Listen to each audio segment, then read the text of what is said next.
Welcome everybody to Reid Construction Systems 2024 series webinar on reinforcing connections for jump form construction. My name is Emanuele Naccini and I am the Technical Development Engineer for Reid Construction Systems. We are excited to have you join us today as we explore innovative solutions in the construction industry that enhance the efficiency, safety, and reliability of your reinforcing connections for jump form projects. Our speaker today is Andrew McFarland. Andrew is a civil engineer with over 25 years experience in concrete technology, including technical and management roles at Queensland Cement, CSR Ready Mix, and currently at Reid Construction Systems in the role of Field Engineering Manager, leading a team supporting Reid and Danley Engineered Solutions across both Australia and New Zealand. Andrew has also been involved in academic and commercial programs for concrete product research and development, including cement and supplementary cementitious materials, aggregates, premix concrete, reinforcing and casting systems. His experience is now focused on assisting consultants and contractors in the design and construction of concrete elements to achieve efficient, safe, durable, and code-compliant structures. Let's welcome Andrew as he will now run through the presentation. Okay, well, welcome everybody. And the focus today is reinforcing connections in jump form construction. As most will be aware, jump form construction is the most commonly adopted method for construction of multi-level high-rise buildings in Australia.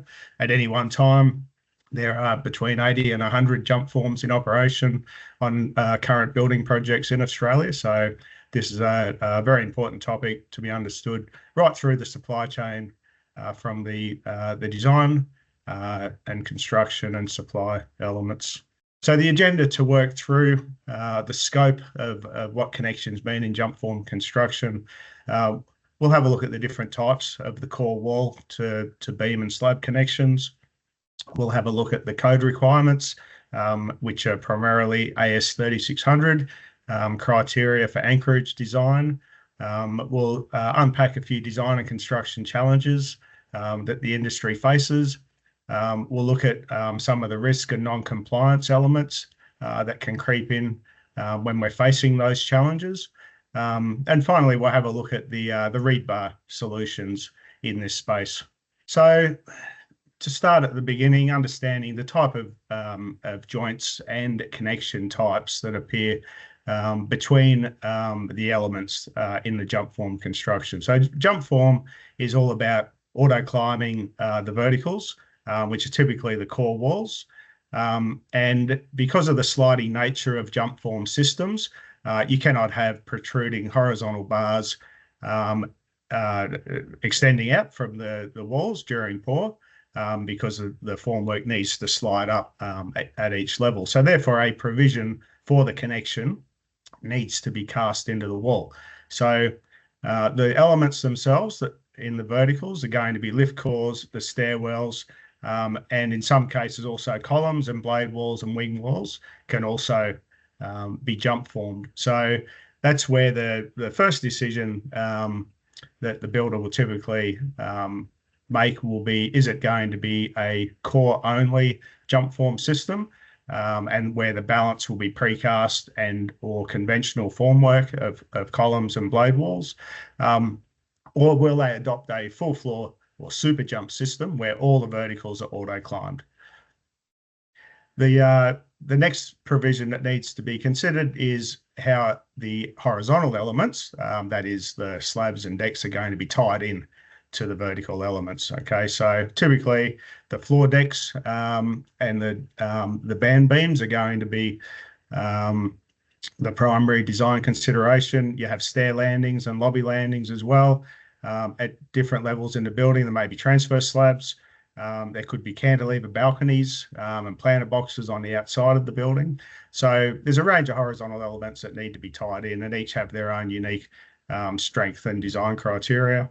And then there's also the case where the non-auto climbed other verticals, such as shear walls and wing walls and outrigger walls, will be stitched into the jump formed element. And so therefore a row of vertical connections would be cast into the wall. So for that, that's second pour stage 2 walls that need to be stitched in. So now that we've established that we need to provide a continuity of reinforcing between the vertical elements and the horizontal elements, we start to have a look at, well, what do these two-part systems consist of? So the anchorage is poured into the first pour, which is the walls, and that needs to provide a reinforcement anchorage capacity, okay, in order to support the horizontal element. And the horizontal element is going to essentially be stitched in with a starter bar or lap bar that's going to be screwed or connected to the cast-in anchorage in the wall. And so these are systemized components, and they have proprietary data, and the designer and the contractor need to understand that that proprietary data needs to be scrutinized. It needs to be adopted into the design so that the design capacities match the demand on the system.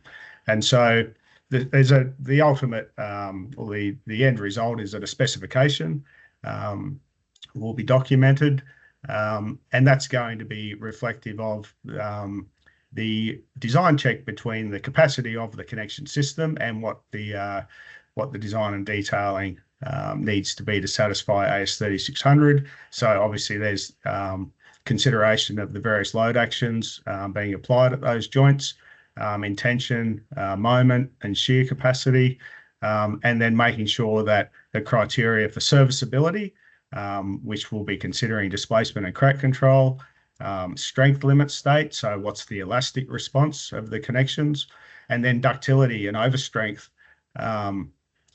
capacity to provide a plastic response in the event of overload, which we'll see is part of the design criteria.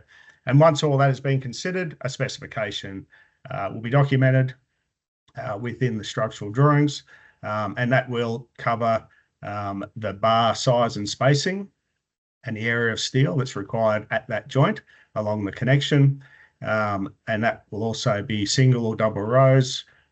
The anchorage type, as we're going to discover today, could be a headed anchorage or a coupler and hook or cog anchorage. There's rebate that comes into play for both the assembly and also providing shear key capacity. And there's also the starter bar and development lengths for the lap bars that go into the horizontal element. So there's quite a few different moving parts in getting the design right. But it comes back to a reinforcing continuity system that at the basic level is providing the anchorage and the continuity into the other element, okay? So ReidBar is a really simple way that this is provided. ReidBar is a continuously threaded bar. It's 500 N grade bar, so it's normal ductility, 500 MPa, the same as deformed bar.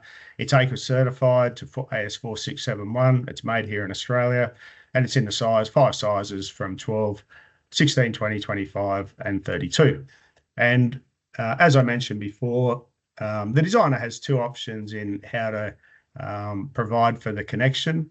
There's a coupler, which then has an anchorage, cog or hook bar behind, or there's a headed anchorage solution, such as ReidBar threaded inserts, where the anchorage is developed by the head itself. No supplementary bar is required in the wall. And then these fixings or anchorage systems are typically rebated into the wall. So that is a twofold provision for both the constructability. It's a pre-assembled box or board system that is set out to match the specification in size and spacing to fit the right size connection. So they're configured to fit a 16 or 20 mil connection as per the design, and it allows a very easy installation by the form worker that absolutely exactly matches what's on the drawings. And we've got a few different solutions that we're going to have a look at later. to provide that rebate. And so when ReidBar we look at the characteristics of ReidBar. It is a genuine system that's been engineered and validated and has unique proprietary data for design. And when you're looking at the characteristics of one of these two-part systems, any reinforcing continuity system, you're really thinking about it fourfold. You're thinking about the two components, the anchorage and the bar itself. And then you're also thinking performance and conformance or compliance. And so obviously performance is all around what are the design strengths, how does it perform in situ within limit state design, and overstrength and uniform elongation for ductility is really important with any reinforcing connections. And then you also need to consider the compliance factors. Is it code compliant? Is there a quality management system behind it to guarantee that the consistency of performance? And it's very important that there's full compliance to the National Construction Code and the normative standards that are referenced in that code. So continuing just to have a look at types of connections. So typical core wall to slab or beam will either be a single or double row of connections. Headed anchorages are very space efficient.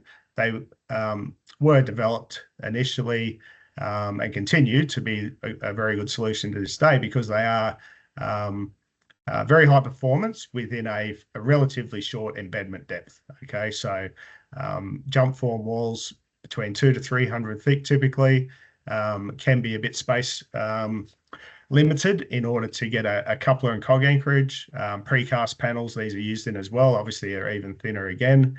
So headed anchorages are very much a typically adopted method to provide these connections.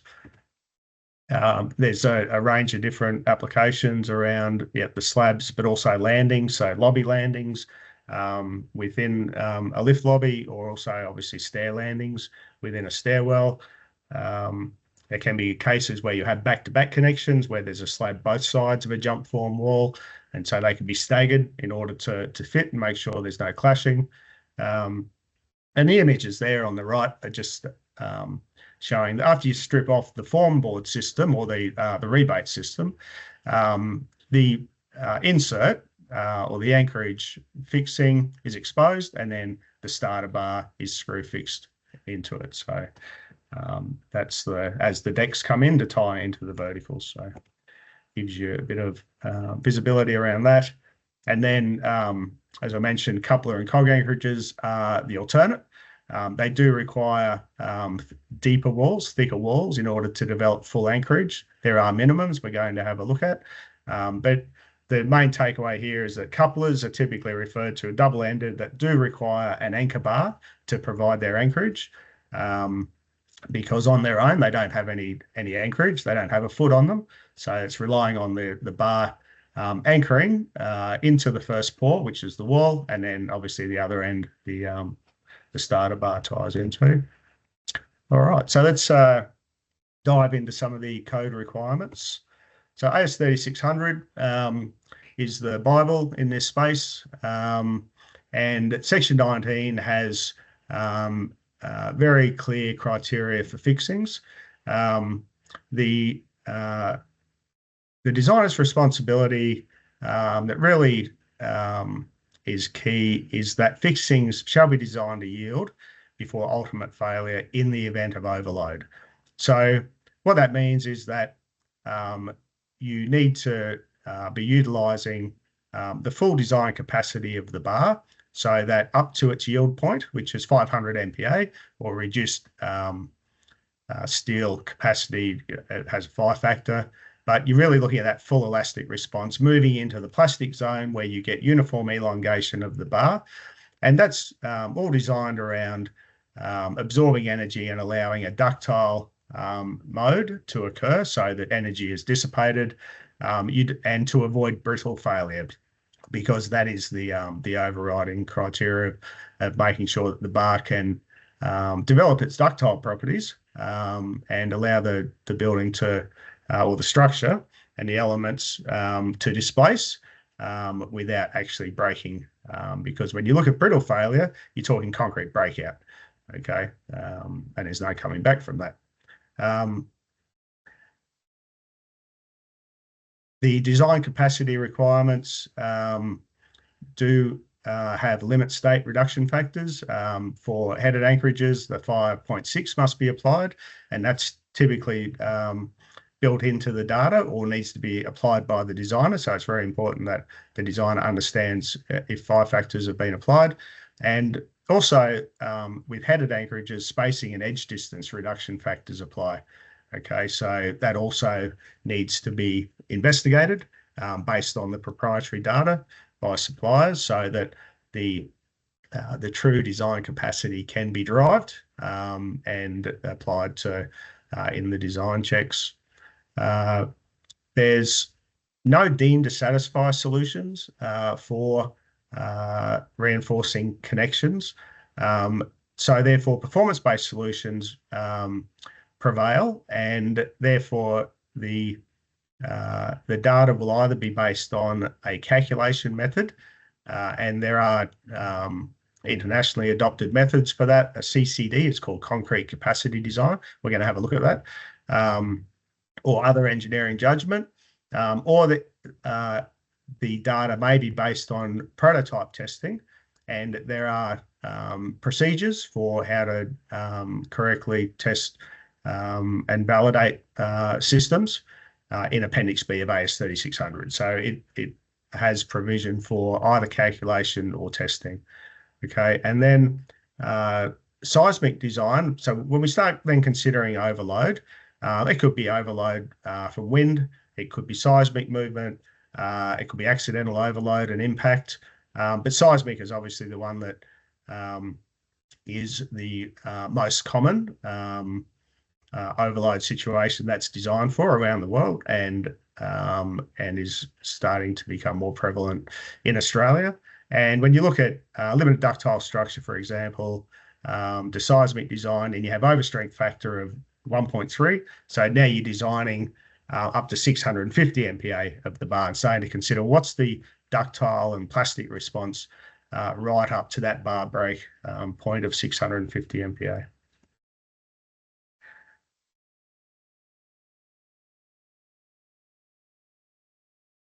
So once that's in front of the designer, then the capacity checks need to be undertaken, and there's going to be an interaction or combined loading of vertical responses and horizontal responses. So shear and tension.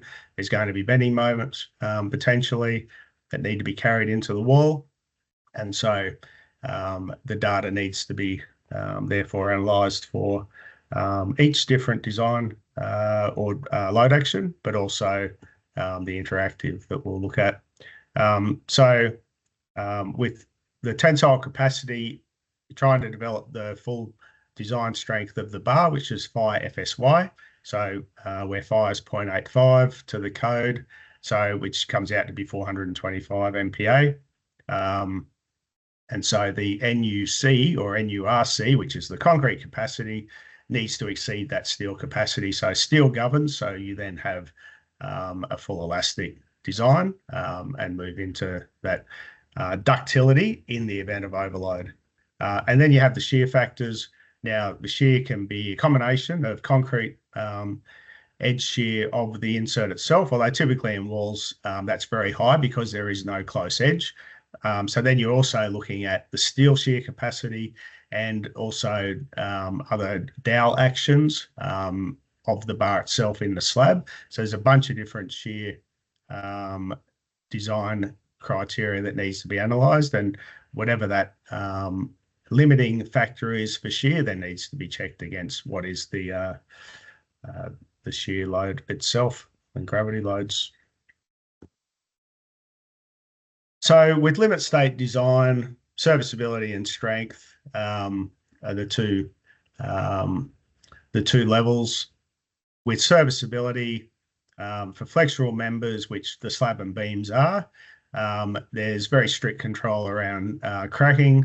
And so reference there, table 9.5.2, for example, will look at what is the maximum stress in the bar in those flexural elements to ensure there's not excessive elastic elongation of the bar, which could lead to cracking.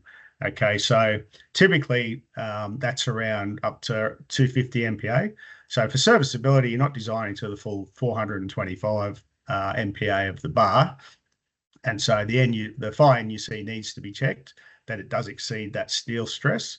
But that's usually not too difficult to achieve. But also at serviceability level, need to consider the combined loading. And that is that you can only utilize 120% of both the combined tension and shear. And so even though it might not be working very hard in tension or in shear, combined, you can't have 100% of both. And so there's an interactive loading check there, which we will look at the numbers a bit further on. And then you move into the strength limit state or ultimate limit state design, which is where you're really looking, are you getting full elastic response? So are you designing up to the full capacity of the bar? So in this case, fire NUC, the concrete capacity needs to exceed the fire FSY of 425 MPa. And then you're moving into that inelastic response beyond that and utilizing the uniform elongation of the bar up to 540 MPa. So there's criteria for normal ductility. That's the 500N. The N stands for normal ductility reinforcing. There's a certain amount of uniform elongation that needs to occur. That's a property of the bar. And in the case of overload, that's what's being utilized typically. That's the yielding behavior. So I mentioned before, there's a couple of approaches to determining the design capacities of anchorages. And the calculation method is pretty universally adopted as CCD. So you can see on the right-hand side there, there's many international codes that adopt CCD method. AS 3600 doesn't specifically refer to CCD, but it does say calculations are permissible. And so this is the most common or best practice. And so CCD has been derived from extensive testing and experimental testing, and it's a function of the embedment depth and concrete strengths and anchor spacings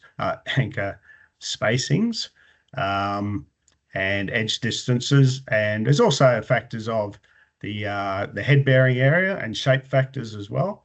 But really key takeaway here is that the designer must consult the technical data from the supplier to understand what those capacities are, because they can be a combination of different calculations. Again, AS 3600 is not prescriptive or have a deemed to satisfy solution. So there is engineering judgment applied when the calculations are being used, and that needs to be understood. So a little bit further insight into CCD method, you can see there's a formula there. It's a function of cracked or uncracked, the concrete strength, which is the square root, so to the power of 0.5, and the embedment depth, HEF, which is to the power of 1.5. So you can see that the embedment depth is a much greater controlling factor than the concrete strength. The other part of CCD, and for headed anchorages, because this is all about headed anchorages, is that group effects do apply, because headed anchorages develop their concrete capacity in a cone geometry. And so if you have overlapping pull-out cones, then within a unit of concrete, say a metre of concrete, then that metre of concrete can only take so much. And putting 10 anchors in there is not going to achieve greater capacity than typically putting 5 or even 3 anchors in. And so group effects or spacing reduction factors are very important in when you're designing with headed anchorages.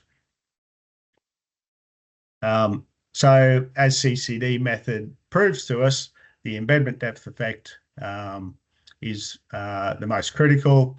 And so you can continue having greater embedment depth, as you can see on the x-axis of the graph, the left-hand side graph. and you'll keep gaining strength, but eventually the steel will govern, which is what you want. We want ductile motor failure, and so at a certain capacity, then steel then governs, and therefore that is your design capacity, right? Same applies with concrete strength effect, but it's a diminishing return because it's a square root of. So going from 32 to 40 to 50 MPa does provide incremental gain, but embedment depth is a much more efficient way and to utilise the depth of the wall. So finally, on code provisions, the coupler and cog anchorages also have criteria. So hooks and cogs need to be bent around minimum 5 dB pin. They need to develop the capacity around the bend, so they can't be a really sharp bend. The leg lengths have minimum requirements. So leg A, which controls the embedment depth of the cog anchorage, is minimum 12 dB, and the cog straight length, which is the return length B, is minimum 8 dB. And they're measured from the outside of the bend. So if you draw it as straight lines, that's how those calculations are derived. So whilst 12 dB is the minimum to achieve the full capacity of the bar, it's actually that LST embedment depth needs to be half of the straight development length of bar, so 0.5 LSYT. And so LSYT is typically in the range of 40 to 50 dB. And so you're looking at half of that, which physically cannot be achieved in certain wall thicknesses, which we'll show some numbers later. But there is a linear interpolation permissible between 12 and 20 dB, or between 12 and 25. Okay, so you can have a reduced stress capacity, but obviously anything less than a full embedment depth, you are getting only a partial elastic response because you're not getting up to the design capacity of the bar of 425 MPa. The other criteria within the code is that if you are designing for beyond 400 MPa in the bar, so getting very close to that elastic limit, then you need to have a transverse bar, or longitudinal if you like, running horizontally within the bend of the cog. All right, so what are some of the challenges in trying to satisfy AS 3600 criteria? A bit of a summary. So as we saw, there's serviceability limit state and ultimate limit state, which are fairly achievable and well understood. And then you also have overstrength requirements. And so we'll get to that in a minute. But so with serviceability limit state, 250 MPa is usually the upper limit, just in order to make sure you're not getting too much elastic elongation in the bar, which can lead to cracking. So there's a minimum area of steel required to achieve that. Basically, don't want the reinforcing working very hard, so it's not stretching, which means the designer may go from 16 mil bar up to 20 mil in order to reduce the stress within each bar. And then the ultimate strength is where you're looking at for that beyond 425 MPa. And so, but you need to consider the minimum strength per anchor, because anchor and anchor group effects and spacing reduction factors apply. So if you are endeavoring to achieve a minimum strength, you may be sacrificing ductility in how the anchor group actually performs in the event of overload. And then moving to the second last column from the right, so then we know anchor embedment depths and concrete strengths will play a part, particularly with cog anchorages where there's a minimum of 12, but you really need to consider how deep within that wall that cog is embedded. Rebate or inserts, headed inserts, they may or may not be rebated in, and sitting at the back of a rebate board will add additional embedment depth, which is a good thing.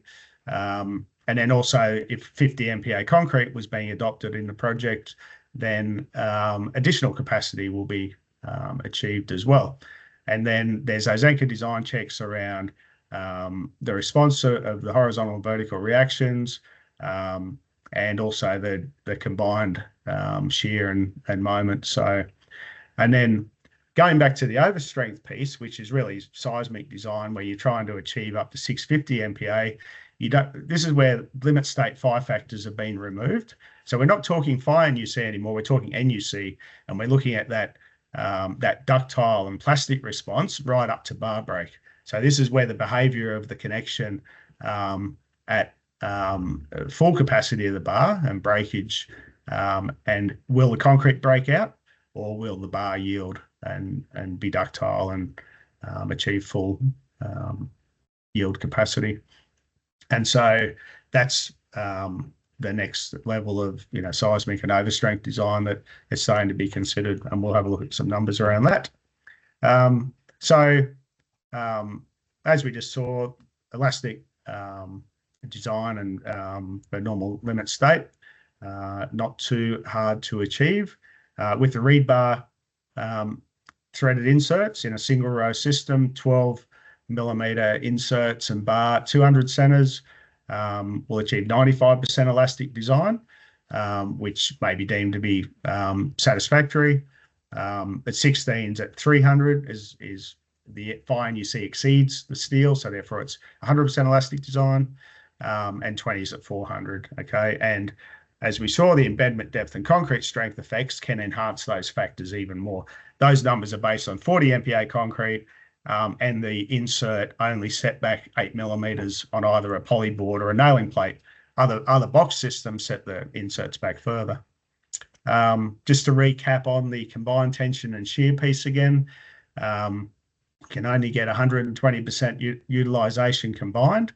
And so the example there is that if you design to 80% of the steel shear capacity, you can only design up to 40% of your tensile capacity, right? Because the two have to equal 120% in total. And that typically is not too much of a drama for limit state design. But when you start considering what happens in the event of overload, where both the tension and shear could be subject to overload, then it starts to become a lot more challenging. And cog anchorage. So given that we understand that the embedment depth of that cog is the governing factor in what design stress you can achieve, need to be mindful that if the wall does not allow for a full 20 bar diameters or 25 bar diameters, then it will not be a full strength connection. Okay, so the code might allow 12 dB, but looking at an N20 system, for example, at 12 dB, which is 240 millimeter embedment, that'll fit in a 300 thick wall. Okay, but your cog reduced stress is only 231 MPa. All right. If you want to achieve 425 MPa for a full elastic design, you're going to need a 500 thick wall, because that embedment needs to be 460 deep. Okay, and typically the walls are not going to be increased to 500 based on what the requirements of the horizontals are, although in some cases they need to be. But there's also at this point, the designer can start to investigate, would a headed anchorage actually be more space efficient? And that was the point I made earlier on, that headed anchorages can be higher performance than cog anchorages when that wall embedment depth is limited. So those calculations need to be made. So seismic design for overstrength and ductility is where things move into the plastic zone. And if we consider a limited ductile class structure of mu of 2, then you're looking at an omega of 1.3, and now you're designing up to 650 MPa, and you're removing limit state phi factors. But the real challenge here is that strength is traded for ductility. Okay, so you're really having to balance between allowing the connections to yield in the event of overload and not having so many anchors that they're going to break out of the concrete because you haven't achieved the ductile mode of failure. Okay, so can't unpack too much today, that one, but be aware that there's further calculations required. And you need to consider with cog anchorages too, they will be subject to group effects and spacing reduction factors in the event of overload. They do break out in a cone manner as well, and those cones will overlap. So you can't just put 10 cogs into a metre of wall and expect each of those 10 cogs to develop the full capacity of the bar. The concrete will break out before those bars can achieve yield. Some construction challenges. So the main ones I focused on here would be what type of rebate system may be selected. So for one-off connection details, the single-use rebate systems can be very effective. For multi-use, for typical levels, the reusable ones can be very cost-effective. But it can be determined by the type of jump system. So whether it's crane or a hydraulic jump system, because that may then impair the ability to retrieve the boards and reuse them on multiple levels. But sometimes with two sets of boards that can be used on alternate levels, that can be overcome. And then also a coupler and cog bars, there's a lot more bar in there rather than a headed anchor. So headed anchors are very space efficient they're not only in the embedment depth in the wall, but the amount that they don't clash with the other Rio. And then also the position of the construction joints when they're pouring these walls, typically the joint or the slab joint will sit just below the top of the wall. So the wall will be poured to say 500 above each slab level. And so they don't get knocked around too much from vibrators and the concrete being dropped down. But if they're sitting at the bottom of the wall, then that can then also lead to other decisions to make sure they're robust enough they don't get knocked around when the concrete's being poured. All right, so risk and non-compliance we wanted to touch on. Very quickly, metric ferrules are not reinforcing anchors. They're used for metric bolts, okay? So they cannot be used in jump form systems or any precast systems for that matter, where you're trying to achieve a reinforcing connection. And when you start playing around with metric threads as well, you need to make sure that you haven't diminished the cross-sectional area of the bar. And that table there just demonstrates that if you want to achieve an M16 thread, you need to start with an N20 bar. That cuts an M16 thread, but it's actually diminished down to an N12 capacity. And so there's all sorts of traps with metric ferrules being used with reinforcing bar. Reinforcing bar is not really designed to be threaded either. So you're starting to change the properties of the bar. And these are very shallow anchorages. They're only 100 mil deep, so they're not going to achieve the capacity of the bar, and you're not satisfying that code requirement of ductile design. And yeah, when you start to look at what happens in the event of overload, they will pull out.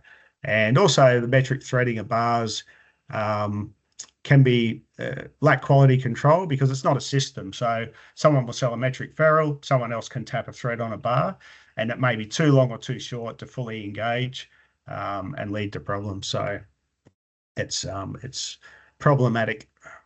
Hook and cog anchorages, well, we know they're very sensitive to the embedment depth. Pull-out boxes can be quite shallow and won't even achieve the minimum 12 dB embedment depth, so they instantly are non-code compliant. An L-type box is shown on the right with independent anchorages and to the back of the wall and in a deep enough wall can satisfy the 0.5, the 12 dB minimum, and may even be able to be made up to the 20 or 25 dB. But that needs to be detailed and designed, and the problem can be with off-the-shelf systems that are very low capacity. And then when we consider how these would perform in the event of overload, well, you've got a U-type box with a shared hook at the back in the event of overload where both bars are loaded up to the trying to achieve the yield capacity of both bars. That anchorage will be nowhere near the capacity of two bars trying to go up to 500 MPa. So the anchorage would break out. However, an L-type box, deep enough embedment, have independent anchorage, and the NUC of those cog bars may be able to be designed up to the full strength of the bar, the full yield capacity of the bar. There are some quality risks with pull-out boxes in making sure they don't break, making sure they're not bent more than twice, making sure that they don't develop S-shaped deformations that can lead to creep and deformation at the joint. So there are some quality concerns as well around pull-out boxes. And the other watch out is that product substitution can absolutely introduce risk. So as I said earlier on, ReidBar, for example, has unique characteristics in performance and conformance. It's a two-part system, and if you change either of those parts, you're going to introduce risk, okay, because it's no longer a system that matches up to our validated data. And there's a chain of responsibility around making sure that this is complied with, okay? And it's right through the supply chain. A lot of it does sit firmly with the builder as being the most accountable, but often the design engineers will be asked to approve an alternate. And also a distributor may, in the supply chain, be inadvertently caught up in that product substitution being considered. And there is the chain of responsibility flows right through the supply chain. So, and when you look at ReidBar and alternates, there is no direct equivalent. Okay, our data is unique, for example. So if something's designed to the ReidBar data, it is not an equivalent substitution. So therefore, you instantly introduced risk.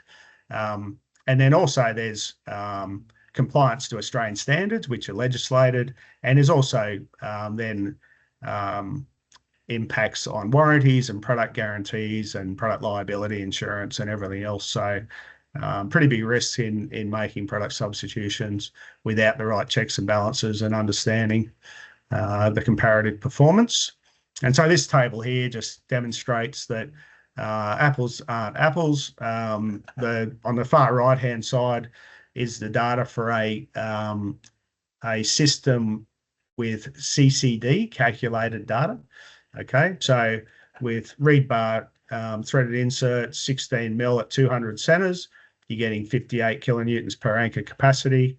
And at 300 centers, you're getting 87 kilonewtons because you've reduced that overlap of the shear cone. So, and you can see the next row down where you've got your capacity kilonewtons per meter. It's actually equivalent, but the CCD method system that hasn't been tested is significantly lower. Okay, so if you were to substitute an alternate headed anchor for a ReidBar design, you can see that it's not equivalent. So, and when you consider that lower performance, when you start looking at your utilization, so your elastic response, but also when you start considering the shear capacity, if you have a lower tensile capacity, it means it's going to be utilizing much more of its tensile strength, and therefore your shear utilization is going to drop down very low, because if you're using nearly 100% of its tensile capacity, you've only got 20% of the shear left, right? So there's implications in not getting that balance between tension and shear correct. Okay, so finally we'll move into the ReidBar connections and what are some good practice solutions in this space. So as we've covered, you've got ReidBar couplers or you've got ReidBar threaded inserts as your two design choices. Okay, it's very simple in that it's a threaded, fully threaded bar system, and there's no reduction factors around the bar itself, and it has unique properties. So it is a preferential system in the mind of many builders and has been adopted in many of the super tall buildings throughout Australia. And so I mentioned we've got a few different rebate systems. The polyboard system is multi-use, okay, very simplistic. It's not pre-assembled with the inserts because every level the inserts are knocked in by the form worker, okay, but the boards have been configured to exactly match the specification. All right, they're very durable. They're used on hundreds of cycles, so a lot of builders use them on multiple jobs, and they can be single or double row, different widths to suit the different slab thicknesses. The ReidBox rebate system moves to a pre-assembled single-use system, okay? And this is a plastic box that is fully disposable. So the lid is pulled out and the plastic box itself is removed from the wall, exposing the insert, and the starter bar is screwed in, okay? And these are single row system only. So in a double row system, 2 boxes are used, okay? So that's been around a long time, the traditional ReidBox, and is the preferred method of some major builders around the country. And then in recent times, we've innovated to the double row ReidBox MX system. Okay, so being sheet metal box, we have the flexibility of making them different widths, different lengths to suit different slab thicknesses. They are longer, they're 1200 long, so more installation efficient because less handling to get more inserts in per meter quicker. And in this case, similar to a pull-out box, the metal lid is discarded, but the metal box itself stays in the wall. So it's corrugated, galvanized sheet metal, and so dimpled, I should say, not corrugated. So it has, some shear friction capacity. And so, yes, this is sort of the best of both worlds of the poly system and the single row plastic system, in that it can be configured to match the spec and is very installation easy. So we're throwing a bit of ReidBar data at you, and we're about to look at some more, but there's a ReidBar design guide which you can get online, and all this data is available, and it steps through a method of using the tables to do all the design checks. But reach out to us and we're happy to do them with you or for you as well. So keep it as quick and simple as possible. We did look previously at an example of a single row system where the inserts at set spacings will achieve the limit state design. And then when you remove the 5 factors, what you didn't see before was the right-hand column, that the overstrength without the 5 factors also achieve that full ductile design. So the concrete capacity will exceed the steel will yield at 650 MPa, and you get a ductile motor failure. So that's very important in seismic design, where you're trying to achieve a mu of 2, which needs an omega of 1.3, which is 650 MPa. In a double row system, you do get overlapping shear cones in both directions. So if you have 2 anchors, then you do need, this is why the capacities then are reduced further. And so now you're talking 12 millimeter TIs at 300 centers or 16s at 400. Okay. And so that's in the event of overload, again, for seismic design, you have to take that into account. For limit state design, you may only consider the top row to be in tension. You might have 2 rows for some moment resistance, and you might have 2 rows for area of steel and shear resistance, okay? But the bottom row won't be analysed in tension, and therefore the capacities, you might get away with 16s at 300 still. But for seismic design, you need to really consider that in this case, both bars are going to be loaded because there's a diaphragm action occurring. And so what's going to be the plastic response? And then if you look at the coupler and anchorage design, there's a lot of data here, I know, but this is the stuff we do sort of every day. Then when you look at 12, 16 or 20 mil bar, you've got your minimum embedments at 12 dB, and then what it should look like for full strength, which is 20 or 25 dB.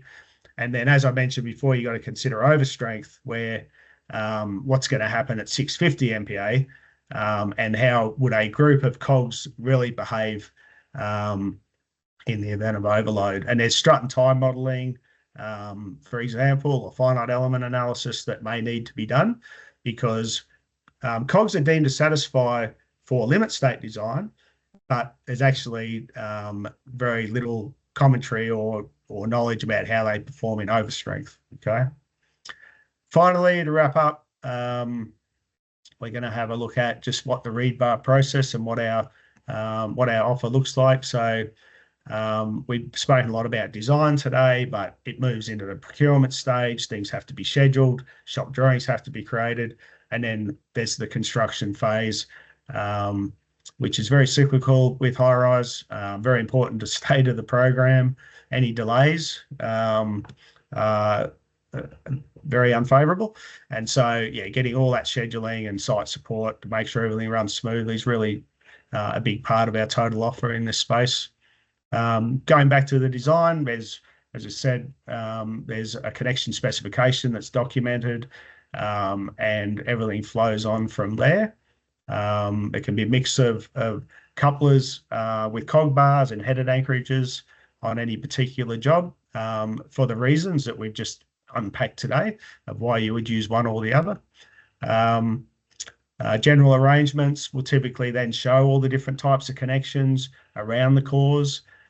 This is very important for the form worker to know what to put where, and then we'll develop shop drawings from here, color coded, make sure everything's got the right coding convention, so it's very clear that and very clear and concise, I should say, so there's no confusion or delays on site. Things can be level after level, week after week, the connections can be installed, and the jump can be jumped.